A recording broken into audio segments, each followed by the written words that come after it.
Thanks to the witnesses for your helpful testimony. I want to return to the chairman's opening comments where he introduced an article into the record and talked about the recent discussion of the Kenyan president in China about this new world order. Let me read from an article that I'd like introduced in the record.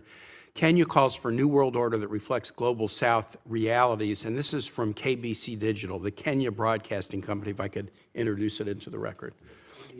From April 23, just recently. Speaking during a public lecture at Peking University in Beijing, President William Ruto emphasized the need to fashion a new world order which takes cognizance of present realities. The president who was in China for a state visit, okay, China is welcoming the Kenyan president for a state visit, said this: the ongoing trade tariff wars could signal the end of the old world order as it has existed since the end of World War II.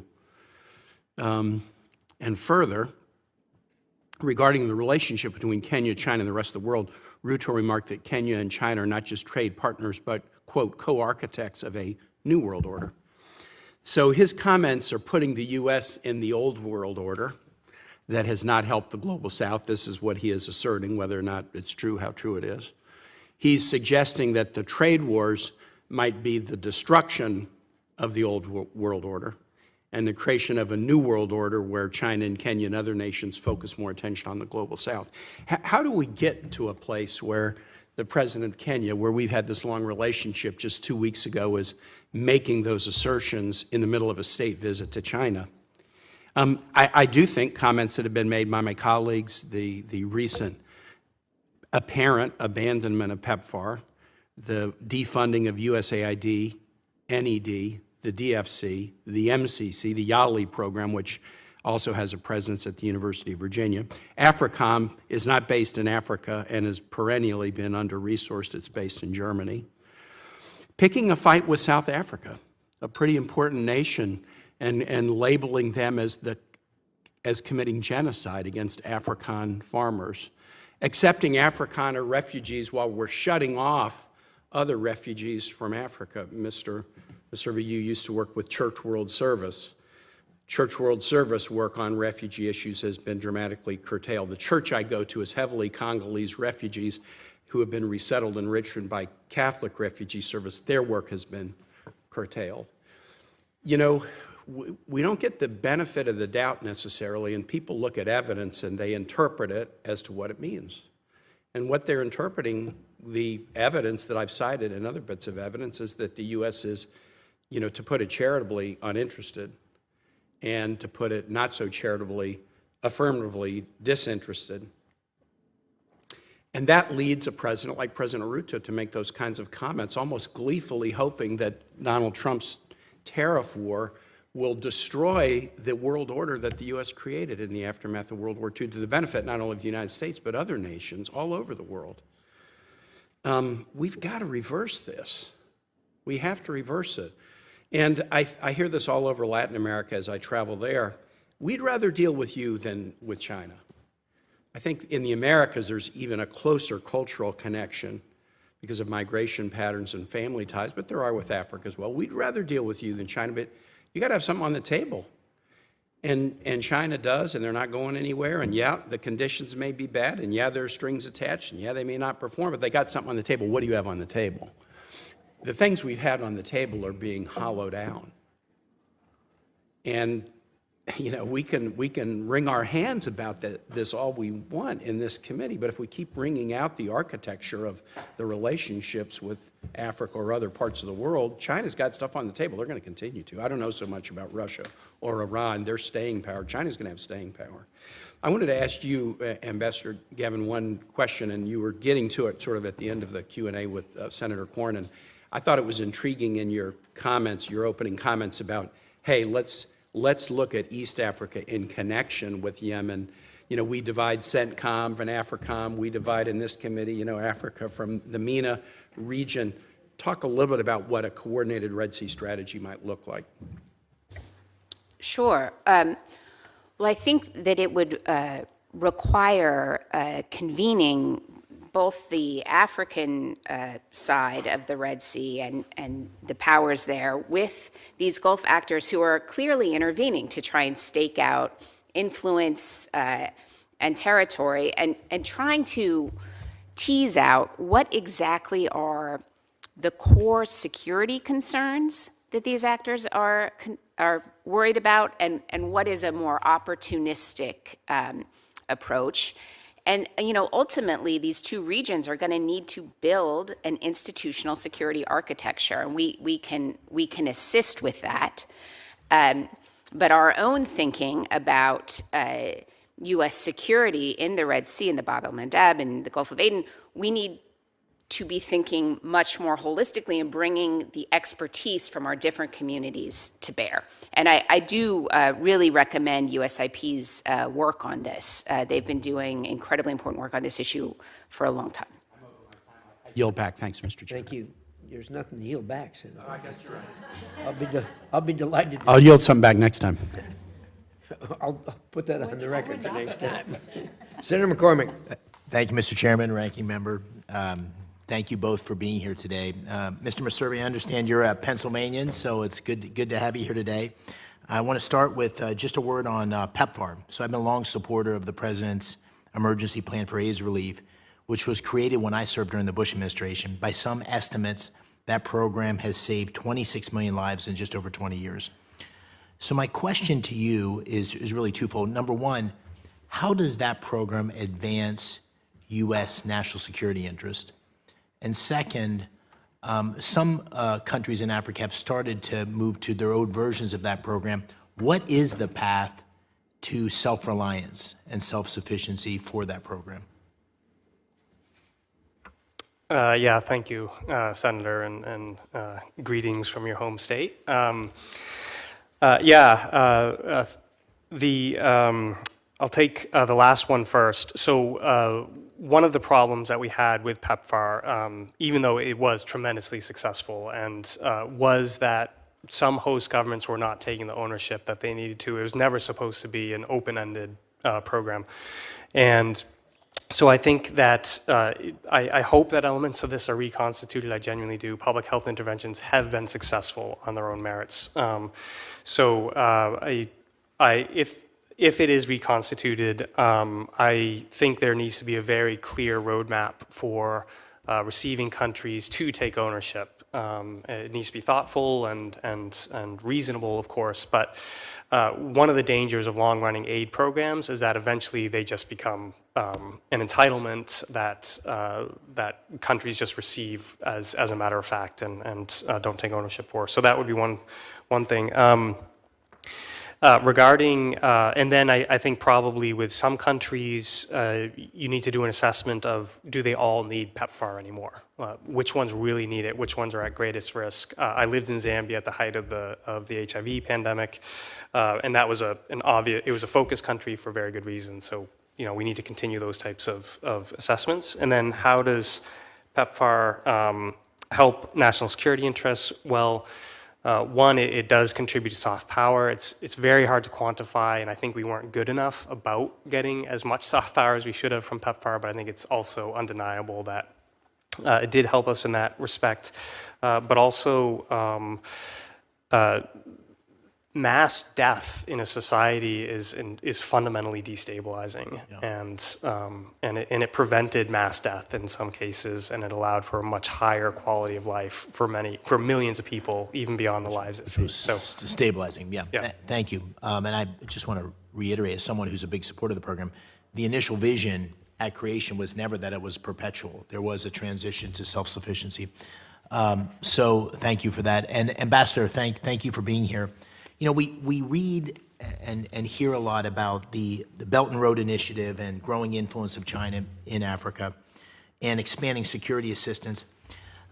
What challenge do those activities pose to U.S. counterterrorism efforts?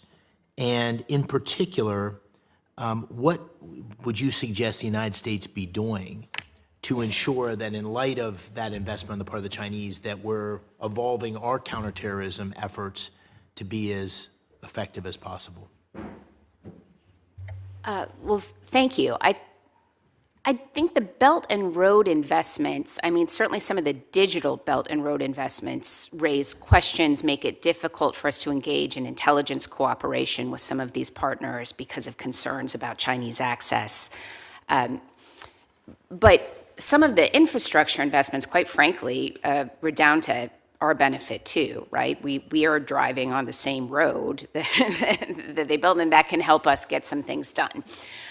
So I just want to flag that China's not going to leave Africa, not ever. And so learning how to compete effectively will require recognition that African governments are not going to reject all Chinese investment and trade. It's their largest trading partner, et cetera. But on counterterrorism, I think that it's really about influence, trust, the kind of relationships with security establishments that enable meaningful cooperation in any security space. And China's working very hard on establishing those kinds of relationships. Again, I think that the U.S. potentially has an advantage if we can work more institutionally rather than personally because of churn and turnover. To the chairman's point, yeah. Mr. Chairman, I yield as well. I'll take it. Thank you so much. I have on this side, in order of appearance, Senator Rosen, Senator Van Hollen, Senator Booker. I know it seems like you were here, but they actually were here before you left and came back. So under the rules, sorry about that. Senator Rosen. Thank you, Chairman Risch, Ranking Member Shaheen. Thank you to the witnesses for your work and for your willingness to serve. I'm going to talk a little bit about Somalia first, and a lot of extremist problems there, because over the past year, ISIS Somalia has emerged as a key player in the Islamic State global financial and operational network. It's facilitating the movement of money, foreign fighters, and military trainers to Islamic State affiliates throughout Africa and beyond. ISIS Somalia just doesn't pose a threat to U.S. forces and our partners in the region. Their aggressive efforts to plan and conduct external operations are a threat to U.S. citizens everywhere. U.S. forces have taken action to degrade ISIS Somalia's capability, but there's more that must be done. So, Ambassador, during the last Trump administration, the president withdrew almost all the U.S. troops from Somalia. What would be the consequences of the administration doing that again now?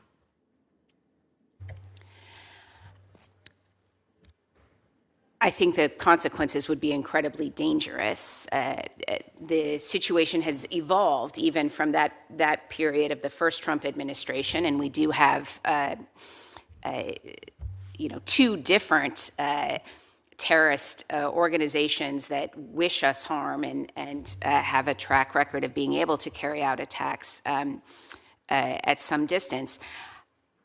I am sympathetic to the argument that I know my colleague will make that it's very frustrating to have been continuing to try to build Somali capacity to combat these threats themselves year after year after year, only to have these efforts essentially undermined by poor governance in Somalia. But the question is, what is the alternative? Mm-hmm. Being frustrated and sort of washing our hands of it doesn't address these very, very real threats. Let me ask you this then.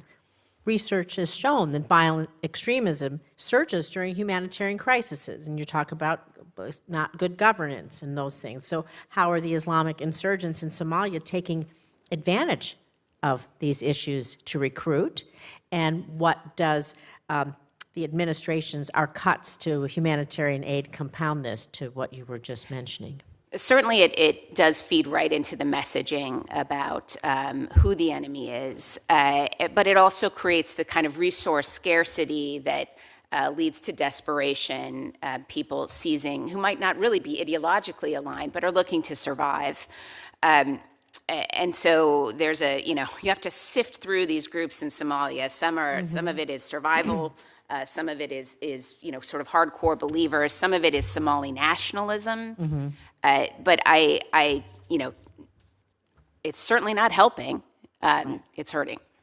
Thank you. I want to stay on Africa for a minute because Ambassador Gavin, again, this is a difficult period for everyone residing in East Africa and the Horn. I want to talk about women's role there. We know it's particularly hard for women and for girls. The war in Sudan, extremism in Somalia, the post-conflict reconstruction in Ethiopia. They have left thousands of women survivors of conflict-related sexual violence struggling for justice. Across the region, women continue to battle forced marriages, child labor, lack of social protections, and murder just for being a woman. They struggle to break through economically, politically, and through any social norms to gain equality. So, Ambassador, could you talk about how the U.S. has supported women's and girls' advancements in East Africa and the Horn, and really the importance of doing so, and again, the impact of U.S. terminating these kinds of programs on the region and success of the region? I think women can support of the family. So is it really critical to family structure and stability in some ways, right? It's, of course, it's essential. And in many African societies, women are a backbone, of course, of what creates peace and stability. And you're right about the really jaw-dropping and appalling level of sexual violence that we're seeing associated with the conflicts in the Horn right now. This happened in Tigray during that crisis. It's happening in the Amhara and Oromo areas right now. And of course, Sudan's plight is heartbreaking. And when the U.S. is not there to try and provide assistance, medical assistance, and support, and critically a voice speaking out about some international norms, I think we all are invested Violence in. against women, right? Then we're missing a chance to strengthen these societies that we would like to have as peaceful partners going forward. Thank you. And I, too, will follow the norm and yield back. Thank you, Senator Rosen. I don't mean this disrespectfully, but your criticism about pulling troops out of that area, I think it's important for the record to note that when you have troops there, the question always is who are you going to train and who are you going to fight with? And when you have Somalia, Puntland, Somaliland, all of whom have disputed borders and incredibly entangled tribal issues there, who do you stand with? Now, obviously, we fight ISIS there and we fight Houthis there. If we can identify them, okay. But boy, the rest of this stuff, this is really a tough question. So I appreciate the criticism, but there's a lot more to this than just here are the good guys and here are the bad guys. Finding good guys is really, really difficult there. So, but anyway, thank you for your thoughts. With that, we'll turn to Senator Van Hollen. Thank you, Mr. Chairman. Thank both of you for your testimony today. I'm actually going to pick up where Senator Rosen left off with respect to Sudan. We're now in the third year of a brutal civil war in Sudan. When Secretary Rubio was here for his confirmation hearing, he testified that helping resolve that conflict would be a top priority of the administration. Clearly, that has not happened. In fact, the cuts to U.S. humanitarian assistance have made a desperate situation in Sudan even worse. Ambassador Gavin, you wrote a piece for the Council for Foreign Relations, I think back in February, entitled The Abandonment of Sudan. Obviously, we need to look for ways to put pressure on some of the outside parties. I have proposed actually stopping U.S. military assistance to the UAE so long as it continues to support the murderous RSF. And I think I heard you say, Mr. Messervy, that the RSF could not continue its military operations without that outside help from the UAE. But if I could start with you, Ambassador Gavin, what should we do, and should we be using more of our leverage to put pressure on some of the outside parties that are fueling this murderous conflict, including the UAE support for the RSF? Yes, I absolutely think we should be using more of our leverage with the UAE and having, real conversations. I think Emirati officials are aware that the RSF is never going to govern all of Sudan. They have concerns about what the other side of the coin looks like. And so do we, frankly, or we should.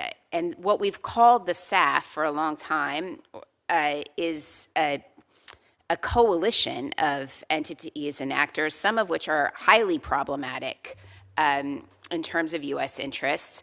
And I don't think that that is likely to hold together in a scenario where there could be a military solution.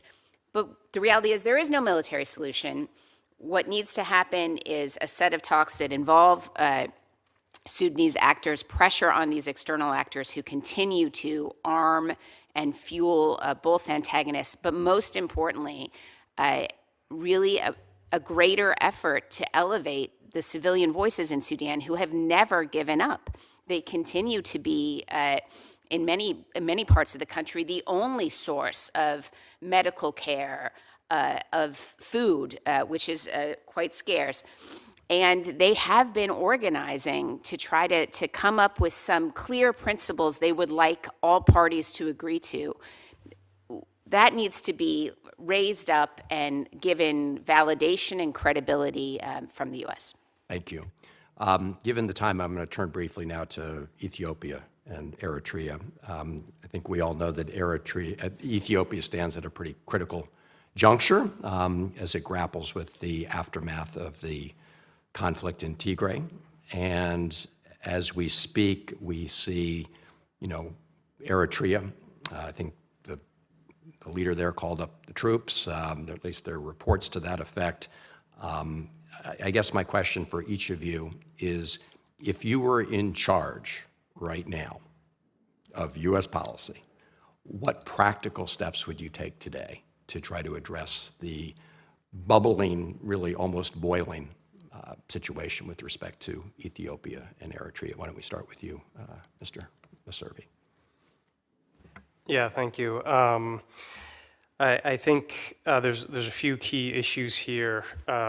One is that the Eritreans are still inside of Ethiopian territory in western Tigray, in violation of the Pretoria Agreement, which is what ended the Tigray War, ostensibly.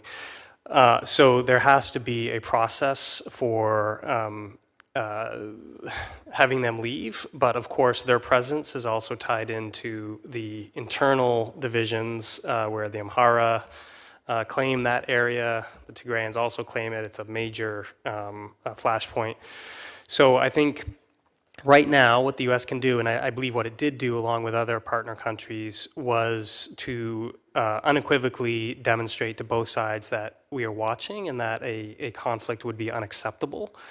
And then it should offer its good offices for either convening discussions or trying to mediate around some of these issues, but they are intensely difficult, and I'm not, frankly, terribly positive about the immediate prospects for resolving them. Thank you.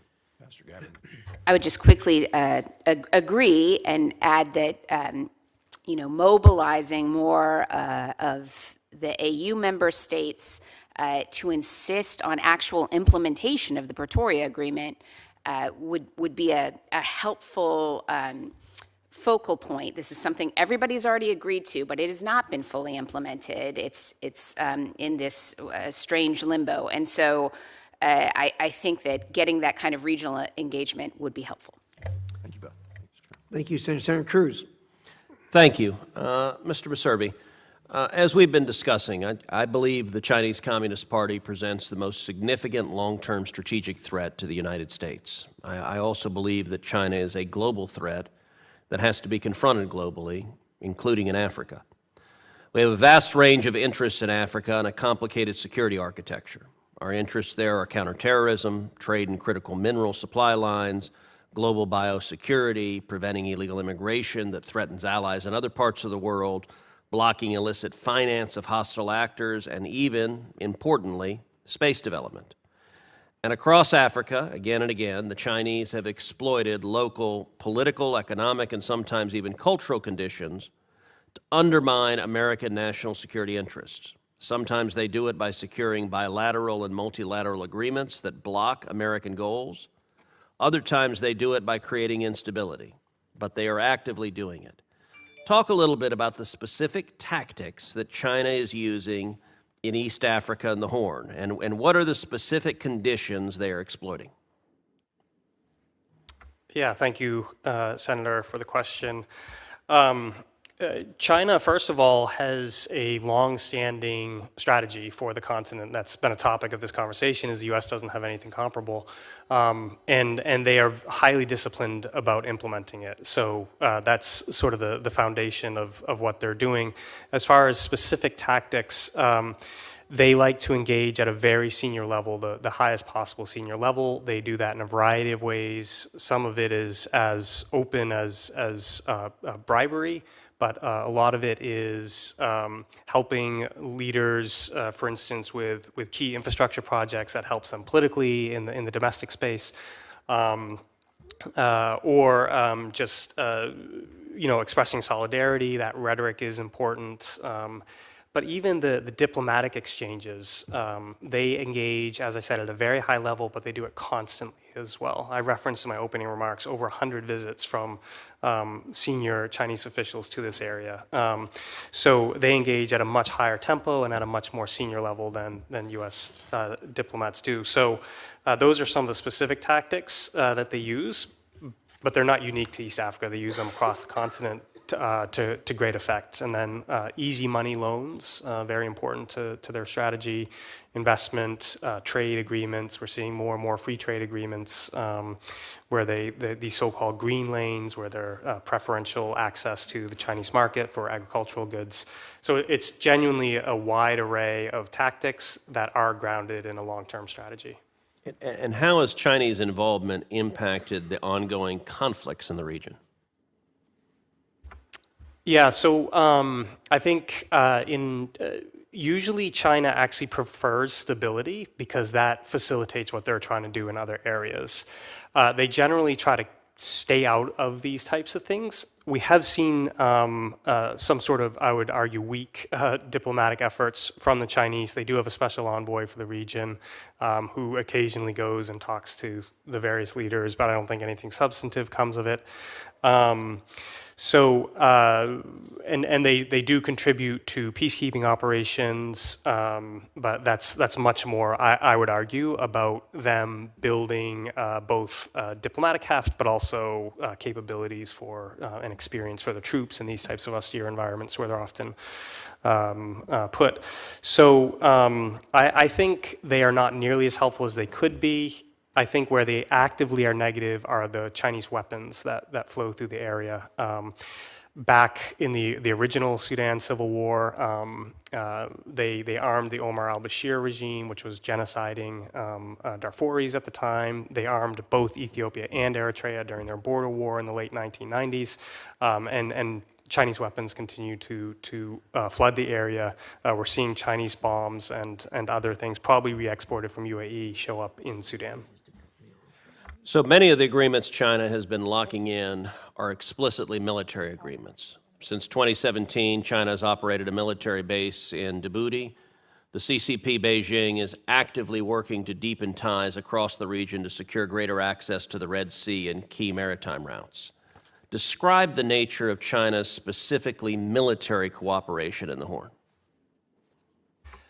Yeah, so you referenced the flagship, which is the Djibouti base, but we have seen a very real uptick in military trainings. So I think it was 2 or 3 years ago, the Chinese inaugurated an annual meeting for African defense chiefs. They convene in Beijing. And that has been ongoing, I believe, for 3 years, if I remember correctly. I also referenced in my written testimony the fact that PLA Navy vessels participate in these anti-piracy task forces in the Gulf of Aden. They then will go all around the continent doing port calls, both on the Indian Ocean, but also the Atlantic Ocean side. That's clearly an effort to build blue water naval capabilities that they covet so they can project power into the South China Sea and probably for an eventual invasion of Taiwan. And again, the weapons, so weapons training, deployments, and I already referenced the peacekeeping operations. I would say those are the primary elements. Thank you. Thank you, Senator Cruz. Senator Booker. Thank you, Mr. Chairman. I just want to start by adding to, I think, some of the sentiments expressed that we have a colossal problem right now by our failing to understand that if you look at all of humanity, the future is in so many ways Africa. We have 1 out of every 4 people on the planet Earth, and by 2050 are going to be on the continent. 1 out of every 3 working age people. The continent is indispensable when it comes to the future strength, opportunities, prosperity, health of Americans. It is stunning to me that we are lacking a vision for engagement with the continent and are making such colossal mistakes. What the Trump administration is doing right now is not only unacceptable, but it is a series of self-inflicted wounds when we cut the kind of programs that have created economic stability and opportunity for American companies, that have gutted public health and our response to public health, because a public health crisis anywhere now is a threat to public health everywhere. We are stopping, especially as we see the Tanzania elections and the Uganda elections and the instabilities there, we're cutting back our resources helping with democratic stability at a time that democracies are under retreat all across the globe, and the democratic freedoms and ideals that we preach are being undermined by forces that don't share our values. We are in a state of crisis right now when it comes to our relations with the continent and other competitors of ours, from Iranians to Russians to Chinese to people that don't always align with us, from the Emiratis and others, are flooding the zone where we are retreating in a stunning way. We are seeing our retreat on public health, on economic empowerment, on national security, and creating a more volatile and dangerous environment where there are forces there that want to see the destruction of America. And there's no place to me that this is more obvious than just this retreat we have, even in where our embassies and consulates that this administration is slating to close. China has embassies in every single country, and we now see a list that consulates and embassies all over the world, but 6 embassies and 2 consulates in Africa, including around the Horn, are being shut down. When I travel through Africa, the power of our presence there, our ability to combat misinformation and propaganda, our ability to create deep partnerships and connection, we are truly pursuing a set of policies that are going to undermine America's safety, security, and economic strength in the future and make us be more targeted by forces from the Red Sea all the way to terrorist attacks here at home based upon the instability and folks who are focusing and targeting and trying to undermine America. And so, I am stunned. I've already been upset in past administrations with our failure to prioritize. But what's happening right now is just utterly stunning, and generations of Americans will pay a price for it unless we find a way, in a bipartisan way, to focus and do more. In my scarce remaining time, I just want to focus in on Sudan. You call it, Ambassador, rightfully, the worst humanitarian crisis on the globe. And if you want to talk about ethnic cleansing, as the administration rolls out the red carpet for some South Africans recently, the horrors of what's going on there, the instability it's causing to South Sudan, to Chad, the threat to the Horn in general, it cannot be overstated. And so if you, in the time that you have before me, can you please help us as a committee understand that the failure of American focus, there was a bipartisan letter we just put forward to get a special envoy. Just the failure of Americans to focus on this is not only contributing to greater humanitarian crises, but creating a level of instability and crisis that advantages forces that we are opposing, like the Chinese and the Russians and more. I can take a stab at it.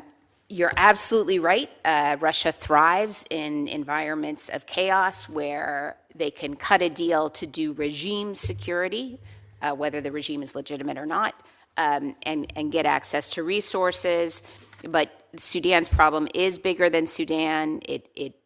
My concern is that we're going to end up with this belt of metastasizing instability all the way across the continent, from the Atlantic to the Red Sea. You have the crisis in the Sahel. Things are not looking great in Central Africa, although I'm hopeful that some advances will bear fruit.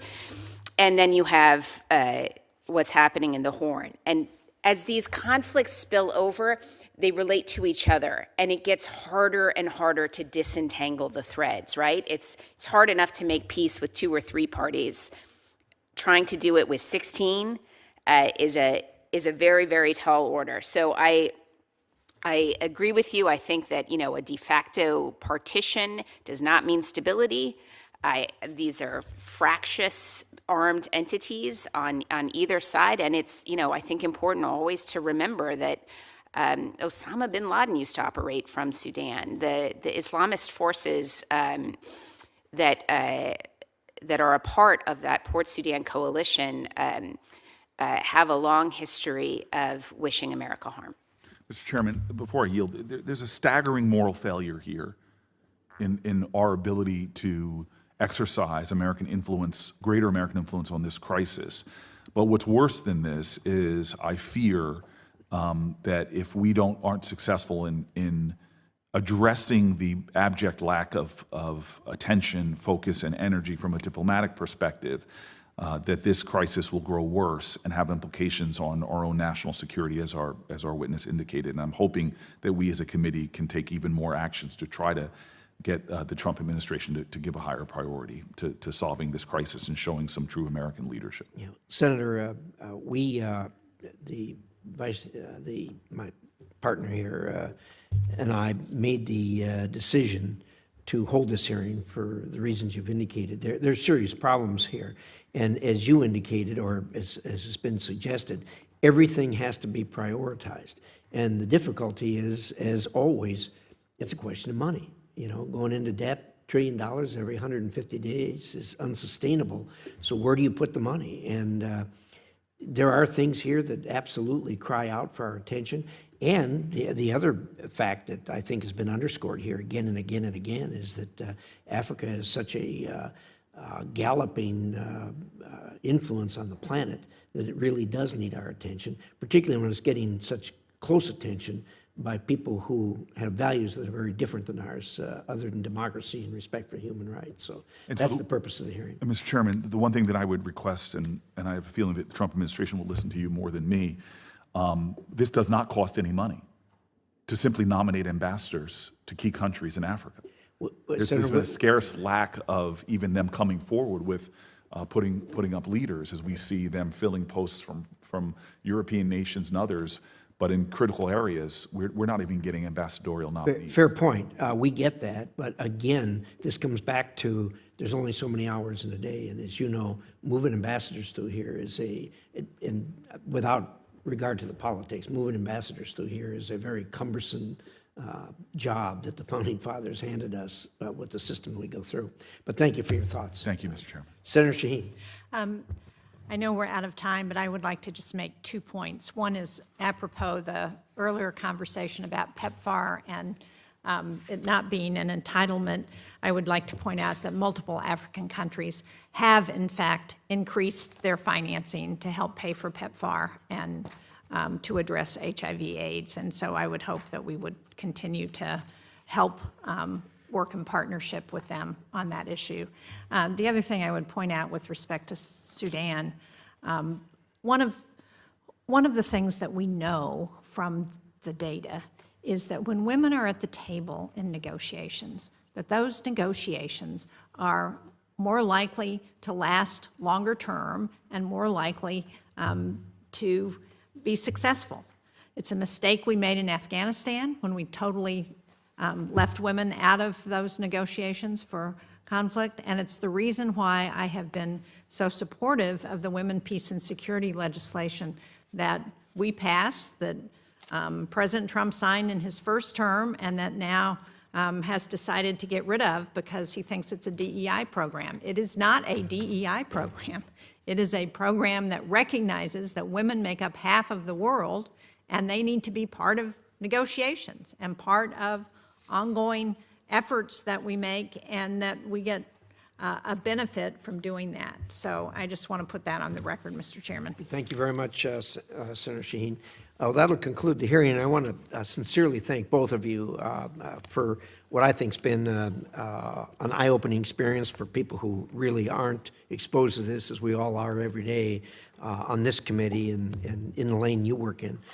For information of the members, the record will remain open until close of business tomorrow, May 14th. We ask the witnesses, if they do get such a question, that you respond as promptly as possible, and your response will be included in the record. Also, I'm going to enter in the record the speech that's been referred to regarding Dr. William Rudo, given April 23rd, 2025 in Beijing, China. And with that, and the thanks to the committee, the hearing is now adjourned.